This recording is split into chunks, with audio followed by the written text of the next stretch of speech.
La diabetes es una de las enfermedades crónicas más importantes a nivel mundial. En 2020, tras la llegada del COVID-19, la diabetes se posicionó como una de las principales comorbilidades, impactando aún más en la salud de los pacientes que viven con ella.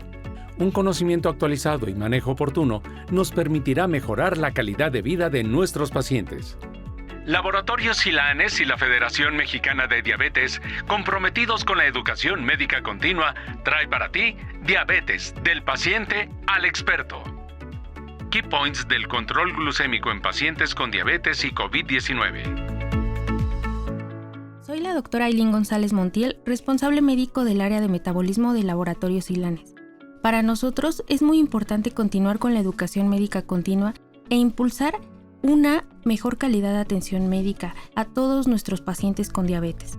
Es por ello que el día de hoy, en Diabetes, del paciente al experto, contamos con la compañía del Dr. Josafat Camacho Arellano, quien es médico especialista en medicina interna, educador en diabetes certificado y presidente de la Federación Mexicana de Diabetes. Doctor, es un gusto contar con su presencia el día de hoy.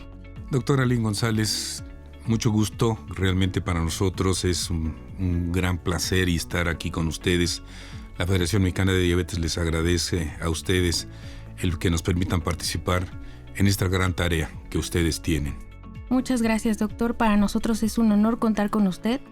El doctor Josafat nos hablará acerca de la importancia del control glucémico en pacientes con diabetes mellitus y COVID-19. Doctor, ¿podría comentarnos el abordaje clínico en el control glucémico de alguno de sus pacientes? Claro, si me lo permites, te voy a presentar un caso clínico. Casualmente lo vi el sábado pasado. Es don Arturo, hombre de 50 años de edad, con una carga genética positiva para diabetes mellitus. Su padre la padecía y falleció por una nefropatía diabética, insuficiencia renal. Los antecedentes de este Arturo tiene obesidad grado 2, con hipertensión arterial mal controlada, no hace ejercicio, es sedentario, fuma, en su momento no lleva ninguna dieta, dice que rechaza la ingesta de verduras, tiene problemas para dormir. Y resalto, no se sabía que tenía diabetes mellitus. La situación de don Arturo es que asiste a una reunión familiar unos días antes y que una vez que lo interrogué no aplicó las medidas preventivas de las que ya conocemos, como mantener la sana distancia, utilizar cubreboca, en fin, realmente una reunión familiar. Es el caso que 7 días después de esta reunión, el paciente empieza con dolor abdominal intenso, inicia con evacuaciones diarreicas intensas en número y en frecuencia y en volumen, inicia con dificultad respiratoria leve que fue progresando a hacerse intensa, inició con febrícula y llegó a tener 38.5 de grados de centígrados de temperatura, inició con tos húmeda intensa y malestar general. Siendo derechohabiente, decide y llega al hospital, donde dentro de las primeras pruebas de escrutinio que le toman una glucosa capilar, una glucemia capilar, y se encuentran con un resultado de 285 miligramos por decilitro, con datos, obvio, de deshidratación. Le realizan la prueba rápida de COVID, la cual resulta positiva, por lo tanto, le diagnostican como una enfermedad por COVID, pero además una diabetes de recién diagnosticada, una diabetes tipo 2. La evolución del paciente fue buena, lo iniciaron para controlar su glucosa con dosis de insulina, estuvo internado 3 semanas, recibió terapia ventilatoria, no hubo necesidad de intubarlo, lo dan de alta a las 3 semanas, pero resulta que sus niveles de glucosa siguen altos, por lo que requirió insulina basal para su control, que es como lo recibí yo en esa ocasión. Bien, el caso es muy ilustrativo, es el común denominador. Y bueno, quiero comentarte, doctora Ailín González, que los factores de riesgo para adquirir el COVID hoy día está caracterizado por personas portadoras de hipertensión arterial mal controlada, diabetes mellitus y mal controlada, lo resalto, y obesidad. Son estos 3 factores los que se han visto que favorecen la adquisición o la infección por COVID. Se suman otros factores de riesgo como serían personas con EPOC, enfermedad pulmonar obstructiva crónica, personas que viven con VIH-Sida o que están sometidas a tratamiento con inmunosupresores, por ejemplo, en la artritis reumatoide. Estos factores de riesgo son los que están viendo que favorecen la infección por COVID y cuyo pronóstico evidentemente es malo. Quiero resaltar que una diabetes mellitus bien controlada no lo hace más susceptible de adquirir el virus, pero no así la infección que se presenta en una persona con diabetes mal compensada. Y si además rebasa los 60 años, la tasa de mortalidad es hasta del 50% más en personas con diabetes que en las que no lo tienen. Entonces, como tú verás, creo que tenemos mucho que trabajar para evitar el contagio del COVID en estos pacientes. Es muy cierto, doctor, todo lo que nos comenta. Sin duda, evaluar los factores de riesgo en nuestros pacientes con COVID-19 es muy importante. Doctor, fisiopatológicamente, ¿qué efectos tiene el COVID-19 en el páncreas y cuál es su impacto en la salud de nuestros pacientes con diabetes? Bien, sabemos que el cuadro inicial es un cuadro de tipo respiratorio, ¿sí? Con gran dificultad respiratoria, se sumó posteriormente problemas de coagulación, se fueron entendiendo más la fisiopatología de la infección por COVID, empezaron a aparecer infartos del miocardio, alteraciones hepáticas, alteraciones renales, gastrointestinales, y hemos ido investigando más y se ha comprobado que el virus ataca todos los órganos de nuestro organismo. Está demostrado que también ha llegado a afectar la destrucción de las células beta productoras de la insulina. Hay una hipótesis en su momento de que el COVID sí destruye las células beta, inclusive ya hay estudios en animales a los que se les ha inyectado COVID y efectivamente generan la apoptosis o destrucción de las células beta, por lo tanto hay un mal pronóstico y pueden desarrollar diabetes. Yo quisiera pensar, como lo sabemos, que el 50% de las personas que tienen o que viven con diabetes o que sabemos que tienen diabetes, un número similar son personas que viven con la enfermedad y que no han sido diagnosticadas, como es el caso que nos ocupaba. El paciente no tenía diabetes, no se sabía con diabetes, era un paciente con diabetes no diagnosticado y que la enfermedad del COVID la desarrolló o la hizo manifiesta en su momento. Hay estudios, por ejemplo, aquí traigo un estudio de 39 pacientes con SARS-CoV-2 sin antecedentes de diabetes. 20 de ellos desarrollaron una hiperglicemia transitoria. Los otros 2 se quedaron con diabetes y que requirieron insulina. Otro estudio de 29 personas con COVID-19 y diabetes mostró que el 69% de ellos tuvieron valores no deseables de glucosa, como es el caso que nos ocupa, sobre todo preprandial, antes de los alimentos, y postprandial. El 10.3% de ellos sufrió hipoglicemias en su momento. Entonces, aquí existe un paradigma. ¿Realmente la infección vino a descubrir la diabetes o bien la infección desarrolló ya la diabetes? Lo que sí se ha visto que estos pacientes que son manejados con insulina, el pronóstico mejora muchísimo, Doctor, para todos nuestros médicos de primer contacto que nos están escuchando, ¿qué aspectos son relevantes en el manejo de pacientes con diabetes mellitus y riesgo de contagio por COVID-19? ¿Qué aspectos debemos de tomar en cuenta como médicos durante el primer nivel de atención y en un manejo ambulatorio? Bueno, sabemos que el primer nivel de atención, el primer contacto son los médicos familiares y los médicos especialistas en medicina familiar. Es decir, ellos están obligados a sospechar el diagnóstico. Es muy importante en su momento favorecer, orientar a las personas que lo revisan para tomar las medidas de precaución que ya hemos visto. La sana distancia, lávate las manos, mantente en casa, evita las visitas, no salgas y si tienes la necesidad de salir, pues haz cubierto con tu cubrebocas y tu careta en su momento.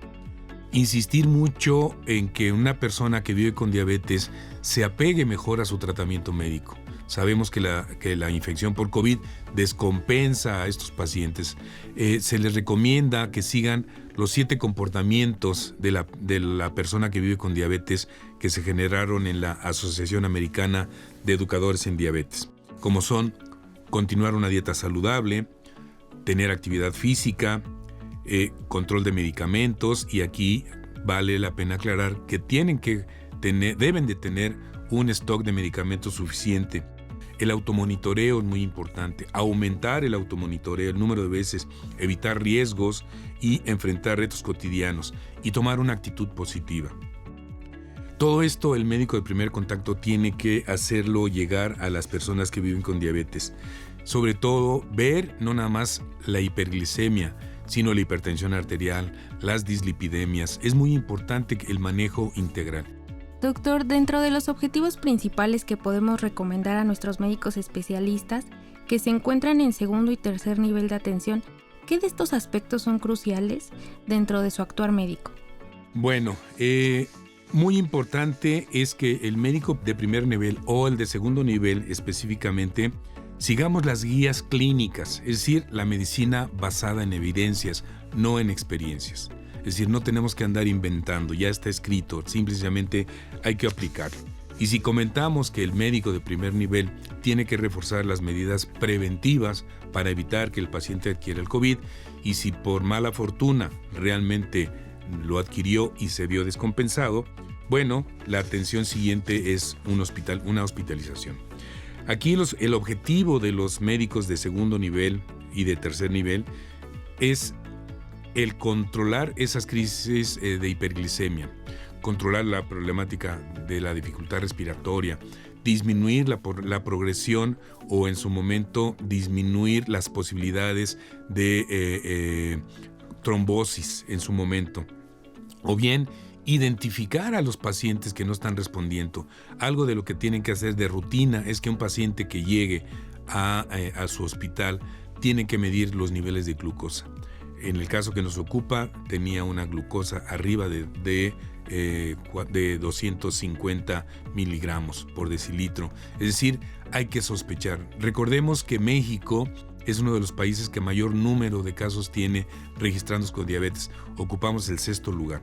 Entonces hay que pensar que una persona que llega a la consulta y si lo exploramos y lo interrogamos y podemos determinar que tiene una carga genética, finalmente es muy importante tomarlo.